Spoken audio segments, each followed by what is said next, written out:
Assalamualaikum warahmatullahi wabarakatuh. Selamat sore teman-teman semua.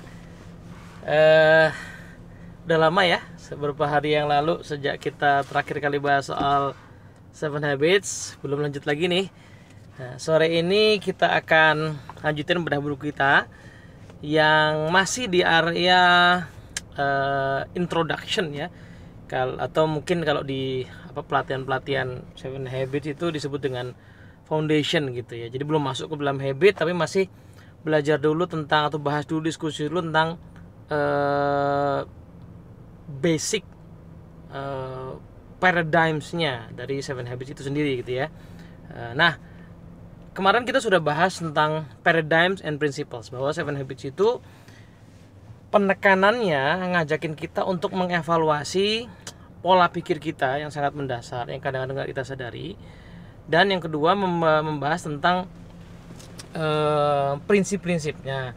Dua hal ini nanti akan lebih jauh kita akan bahas pada waktunya. Tapi yang jelas kalau kamu kata paradigma gitu, kita mungkin paling tidak sering dengar istilah-istilah lainnya lah ya, mindset gitu ya, itu udah umum lah. Saya kira mungkin 10-15 tahun belakangan ini kata-kata itu sudah nggak asing gitu ya. Nah tapi saya kok curiga gitu bahwa populernya kata-kata seperti paradigma ini di dunia bisnis atau di keseharian kita, salah satu penyumbangnya adalah ya Pak Covey ini gitu ya. Selain bahwa tiap habit itu sendiri juga sekarang seolah-olah jadi bahasan kita, proactivity, and in mind, first things first, sinergi. Itu kata-kata sekarang kita udah biasa denger nih. Tapi tanpa sadar nggak sadar kayaknya sih terpengaruh juga salah satunya oleh buku ini. Nah, tidak hanya paradigma tapi bahasannya juga soal principles gitu. Nah, Pak Covey itu ngajak kita untuk melihat bahwa di dunia ini tuh ada hukum-hukum alam loh, ada prinsip-prinsip yang kalau kita mau hidup selaras dengan itu, maka kita akan punya paradigma yang benar sehingga kemudian kita bisa mencapai kehidupan yang berhasil, berkelanjutan, efektif itu. Tapi kalau kita tidak menyadari hukum alamnya, paradigma kita bisa terjadi tidak selaras, akibatnya tindakan kita juga mungkin tidak akan berdampak berhasil dalam jangka panjang, efektif itu ya. Nah sekarang kita mau bahas dulu soal the power of paradigm. Kenapa kok paradigma ini jadi penting? Nah di sini akan ada sebuah cerita. Jadi Pak Covey itu menceritakan satu kisah yang populer sekali, yaitu kisah pergeseran paradigma yang dialami.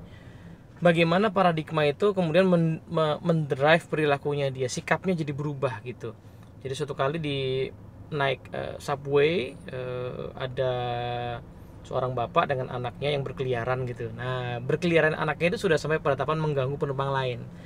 Jengkel banget kan. Nah pas kemudian udah nggak tahan lah gitu ya, ditegurlah bapaknya, Pak kayaknya anak bapak udah mengganggu orang deh, gimana kalau agak lebih dikontrol sedikit. Nah, kemudian singkat cerita, si bapak itu kemudian bilang, iya ya harusnya saya ngasih tau mereka sih.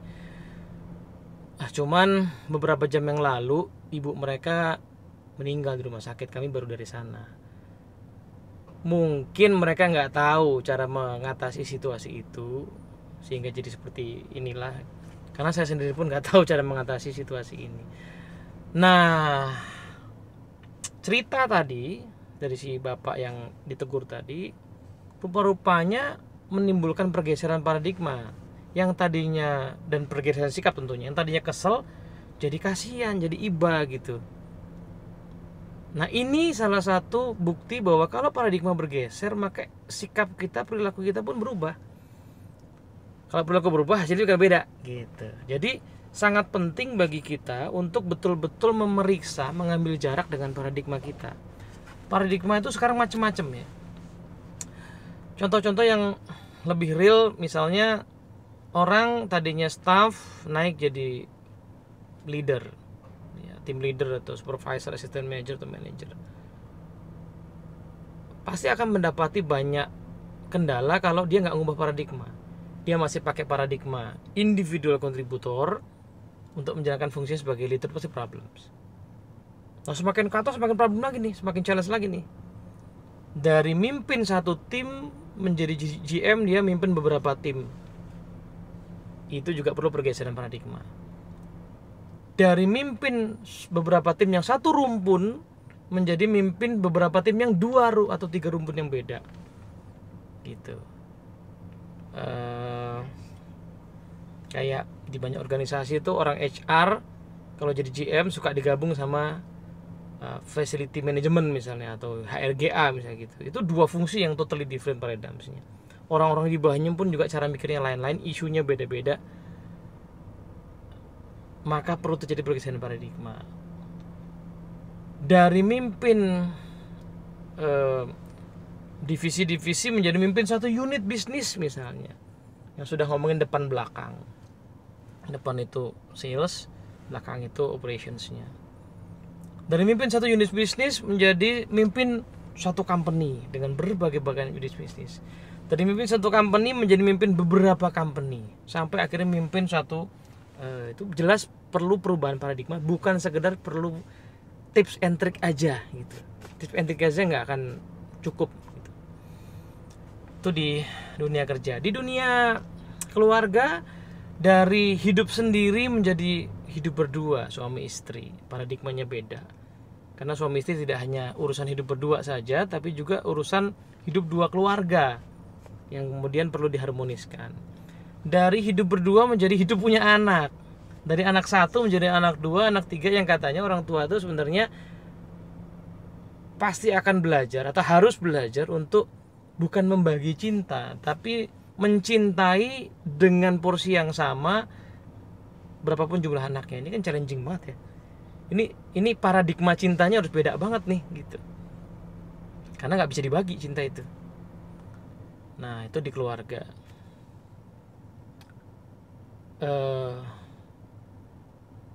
Di masyarakat ya. Hidup di lingkungan masyarakat yang tadinya mungkin apa istilahnya rumah gitu ya, komplek begitu, terus tiba-tiba mesti pindah ke apartemen, paradigma juga beda. Atau yang ngomongin bisnis lah ya, tadinya jadi karyawan kemudian bisnis. Nah, ini hal-hal yang tidak akan cukup hanya dengan kita belajar tips and trick aja. Ini perlu perubahan yang sangat mendasar, perubahan cara pandang dan paradigma yang challengingnya karena selain paradigma yang kita pegang sekarang itu sudah terbentuk bertahun-tahun, jadi nggak mudah ubahnya, juga karena dia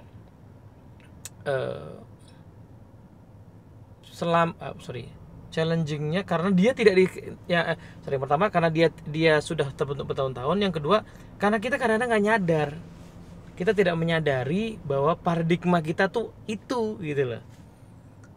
Banyak individual kontributor yang gagal sebagai team leader, belum berhasil ya, gagal itu definisinya tadi ya, 1 tahun kok nggak perform gitu ya, padahal waktu jadi staff dia perform banget, pas jadi leader nggak perform karena dia nggak nyadar bahwa dia masih memegang paradigma individual kontributor. Banyak GM yang tidak nyadar bahwa kegagalannya sebagai GM itu, belum berhasil sebagai GM itu adalah karena dia masih pakai paradigma sebagai manajer yang berhasil tentunya gitu.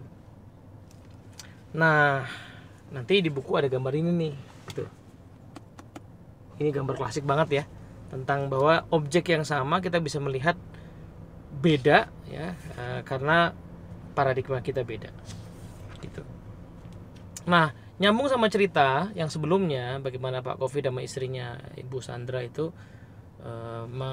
dealing dengan salah satu dari anaknya, itu perubahan paradigma yang cukup lama ya. Beda dengan tadi kisah di di kereta tadi kan cepet tuh berubah, dengar cerita langsung berubah paradigmanya. Tapi yang soal anak tadi nggak cepet gitu. Nah sama, kalau kita mengubah paradigma dari awalnya individu kontributor menjadi tim leader juga perlu waktu.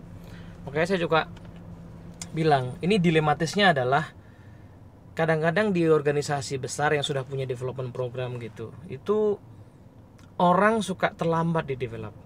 Sudah diangkat, dikasih program. Ini beberapa challenge-nya, selain challenge masalah waktu segala macam, tapi challenge yang pertama adalah orang argonya udah jalan, ilmunya baru dikasih. Jadi pasti selama kurun waktu itu dia harus berada dalam situasi yang mungkin sangat menyakitkan gitu ya. Bagi dia, anak buahnya juga sama. Tapi kalau jadi idealnya adalah orang menjabat setelah di develop gitu, atau dipersiapkan dengan baik. Nah, cuman masalahnya kadang-kadang orang kalau di develop dulu belum menjabat, GR gitu loh. Jadi dikasih program belum menjabat. Ya kalau ada posisinya, kalau ternyata enggak gitu, kok nggak datang-datang posisinya gitu. Nah ini juga perlu kedewasaan dari orang yang menjalani development program untuk juga dewasa, bahwa dia harus sadar bahwa posisi itu bukan di dalam kekuasaannya dia, tapi yang jelas dia hanya bisa dapat kalau dia ready. Nah ready ini perlu waktu. Jadi kita kasih kamu sekarang, saya menerima ini sekarang karena saya mempersiapkan diri. Belum tentu ada kesempatannya langsung gitu. Jadi kedewasaan orang dalam belajarnya juga diperlukan. Sama kayak orang menikah gitu, udah menikah baru belajar ilmu rumah tangga, itu rada telat sebenarnya sih. Bagusnya ya sebelumnya persiapan. Justru sebelum menikah itu kita siapkan. Belum dapat jodoh, justru belum dapat jodoh itu siap waktunya belajar. Kalau nggak dapat jodoh juga udah persiapan lama. Jangan-jangan mungkin memang kita ya memang masih kurang, masih banyak PR-nya gitu. Sambil jalan lah gitu. Nah, ini salah satu bahasan yang sangat krusial, sehingga nanti dalam semua program-program yang didevelop oleh Pak Kofi, paradigma ini menjadi bahasan yang paling utama dan ada di mana-mana gitu ya. Itu yang pertama. Nah yang kedua, masalahnya adalah paradigma itu can be anything. Paradigma itu dulu bisa benar, sekarang bisa salah, atau kebalikannya. Bener nggak kalau saya waktu jadi hidup single, maka saya ya menggunakan penghasilan saya untuk kepentingan saya, bisa bener nggak? Bener. Tapi dia jadi nggak tepat ketika konteksnya udah berubah, udah berumah tangga misalnya gitu. Nah, artinya paradigma itu kan sangat kontekstual. Lalu kemudian pertanyaannya, terus paradigma yang bener yang kayak apa? Atau kalau kita pakai angle yang berbeda, terus paradigma yang akan membuat kita bisa highly efektif tuh yang kayak apa?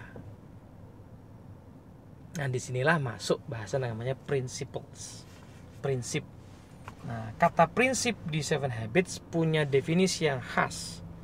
Prinsip di Seven Habits bukan membahas yang di luaran, itu jatuhnya nanti definisinya contoh gini. Kalau di luar kita dengar prinsip saya sih yang penting. Nah, prinsip saya dalam bekerja, kadang-kadang orang menggunakan kata prinsip itu kalau diambil contohnya kemudian ditarik ke definisinya Seven Habits, jatuhnya masih paradigma. Karena prinsip yang dibahas di sini adalah hukum-hukum alam. Jadi Seven Habits berusaha ngajak kita untuk memeriksa hukum-hukum alam dalam berbagai sisi kehidupan kita. Kemudian kita membangun paradigma yang selaras dengan hukum alam itu. Saya kasih contoh agak lompat ya ke bahasan habits. Nanti kita akan balik lagi ke sini. Contoh habit 1. Kenapa ada habits yang namanya be proactive? Ya, menjadi proaktif, yang definisi singkatnya adalah bertanggung jawab atas segala respon yang kita berikan terhadap berbagai stimulus yang kita alami. Kenapa kok kita mesti proaktif? Mesti memilih respon kita, berlatih bertanggung jawab, bukan menyalahkan lingkungan. Karena ada prinsip atau hukum alam yang mengatakan bahwa manusia memang dikaruniai kebebasan memilih. Bedanya manusia sama makhluk Tuhan yang lain adalah adanya kebebasan memilih. Itu udah jelas lah ya, makanya orang tuh bisa jadi anything gitu ya, tanda kutip anything itu dalam konteks tetap manusia. Tapi, nah ada tapinya. Tiap pilihan punya konsekuensi, dan kita nggak bisa lepas dari konsekuensinya. Contoh, boleh nggak orang kerja milih mau malas-malasan atau mau rajin?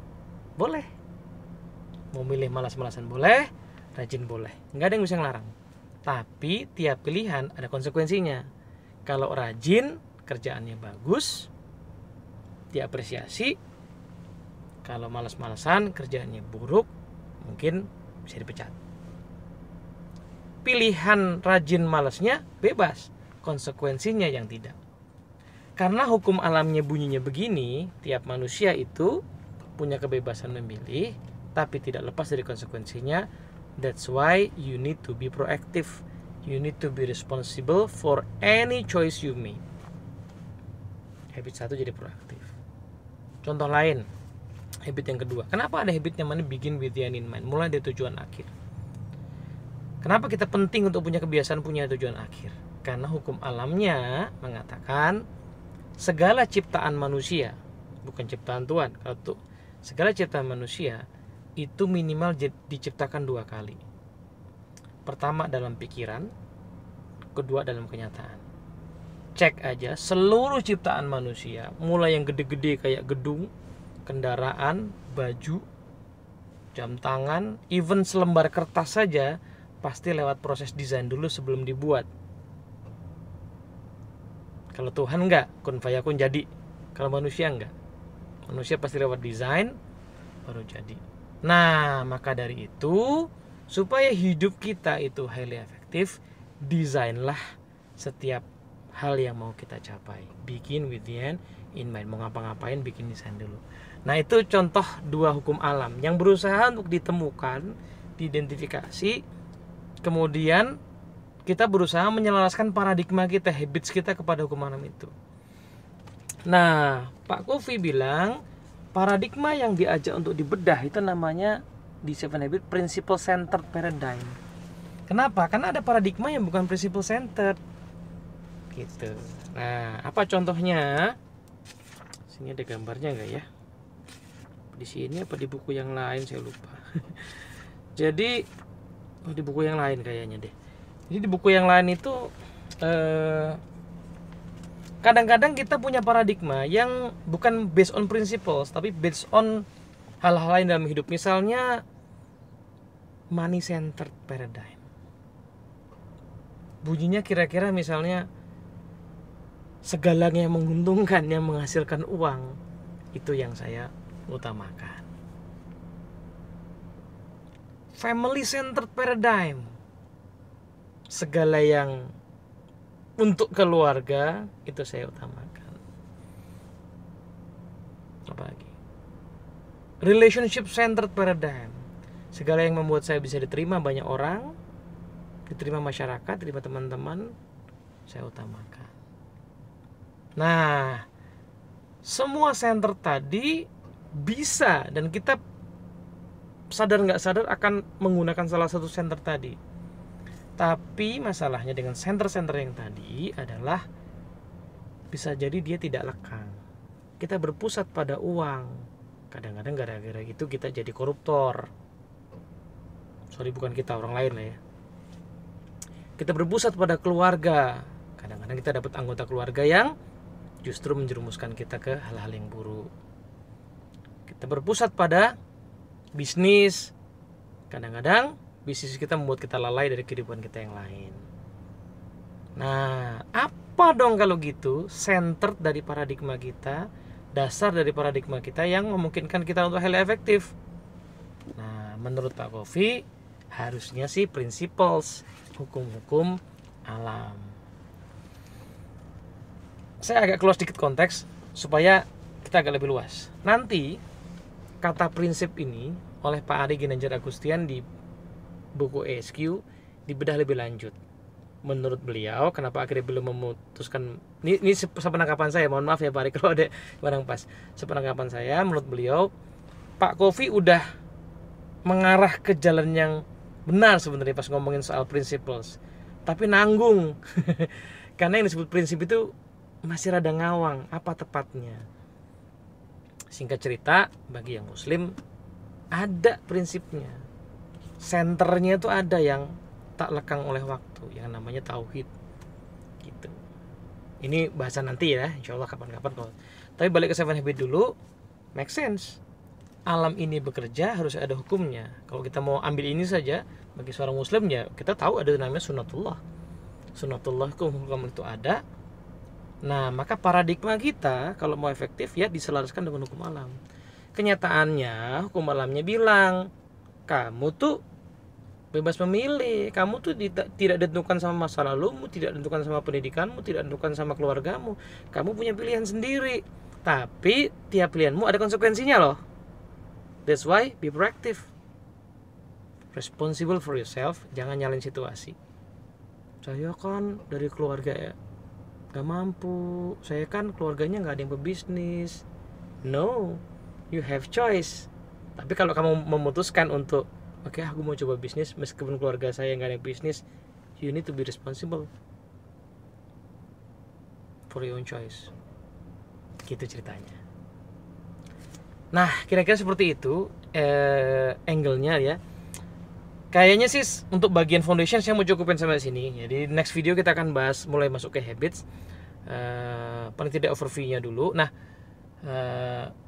ini yang membuat 7 Habits bukan bahasan yang quick fix. 7 Habits jelas-jelas judulnya habits. Jadi kalau kita mau praktekin ini, kita memang mesti melihat proses belajar ini sebagai sebuah perjalanan. Learning is a journey, not a destination. Bukan sebagai sesuatu yang langsung jadi. Tapi insya Allah, ya salah satu bukti kenapa buku ini sampai sekarang masih bestseller, ya karena mungkin memang pola pikir ini, ya bahwa kita mesti periksa terus paradigma kita, selaraskan dengan prinsip plus, mungkin benar, gitu. Begitu teman-teman semua, mudah-mudahan bermanfaat. Baca bukunya. Selamat sore, assalamualaikum warahmatullahi wabarakatuh.